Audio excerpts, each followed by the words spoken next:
বাবা বিক্রি করেন সিঙ্গারাপুরি, কিন্তু সে অভাব অনটনের সংসার থেকে রীতিমতো চাঁদকে ছুঁয়ে দেখার এক অবিশ্বাস্য জয় নিয়ে বাড়ি ফিরেছেন এক তরুণী। প্রথমে রেজাল্ট হাতে পেয়ে অঝরে কাঁদছিলেন ওই তরুণী। মেয়ের কান্না দেখে মায়ের বুকও হাহাকার করে উঠল। মমতায় মেয়েকে জড়িয়ে ধরে মা বললেন, কাঁদিস না মা, এবার হয়নি তো কি হয়েছে, পরের বার ঠিক হয়ে যাবে। কিন্তু মায়ের বুকে মাথা রেখে তরুণীটি যখন চোখ মুছে বলল, মা আমি আর ফেল করি নাই, এবার আমি সিএ হয়ে গেছি, মানে দেশের অন্যতম ডিগ্রি চার্টার্ড অ্যাকাউন্টেন্ট হওয়ার ইতিহাস। আর মেয়ের জয়ে বাবা মায়ের কাণ্ড চোখ ভিজালো কোটি মানুষের।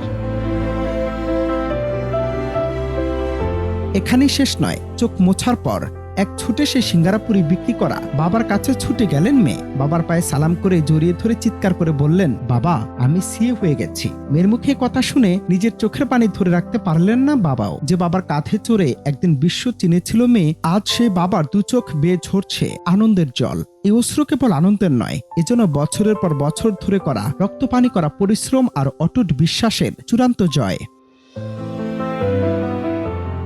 দেশের অন্যতম কঠিন ডিগ্রি চার্টার্ড অ্যাকাউন্টেন্ট বা সিএ। সোশ্যাল মিডিয়ায় আমরা হয়তো কয়েক সেকেন্ডের একটি ভিডিও দেখি, কিন্তু এই অর্জনের পেছনে থাকে হাড় ভাঙা পরিশ্রম, দিন রাতে হাজারো ঘন্টার পড়াশোনা, টেবিলের উপর পাহাড়সম বইয়ের চাপ, আর একের পর এক ব্যর্থতার পরও আবার ঘুরে দাঁড়ানোর অদম্য জেদ। সিঙ্গারা বেচে মেয়ের পড়াশোনার খরচ চালানো বাবার স্বপ্নকে হারতে দেননি এই তরুণী। রেজাল্ট হাতে বাবার পায়ে সালাম করার দৃশ্যটি মনে করিয়ে দেয়, সন্তানের সাফল্যের পেছনে বাবা মায়ের অবদান কখনো কোনো ফলাফল দিয়ে মাপা যায় না। যে কান্না দেখে মা প্রথমে ভেবেছিলেন মেয়েটি আবারও হেরে গেছে, সে কান্নায় কয়েক মুহূর্ত পর হয়ে উঠল জীবনের সবচেয়ে সুন্দর বিজয়ের অশ্রু। আর এই গল্প যেন প্রতিটি স্বপ্নবাজ তরুণ তরুণীকে একটি কথাই বলে, ব্যর্থতা শেষ নয়, চেষ্টা থামিয়ে দেয়াটাই আসল পরাজয়। অনন্ত হাসান মাসুদ, বাংলা টিভি।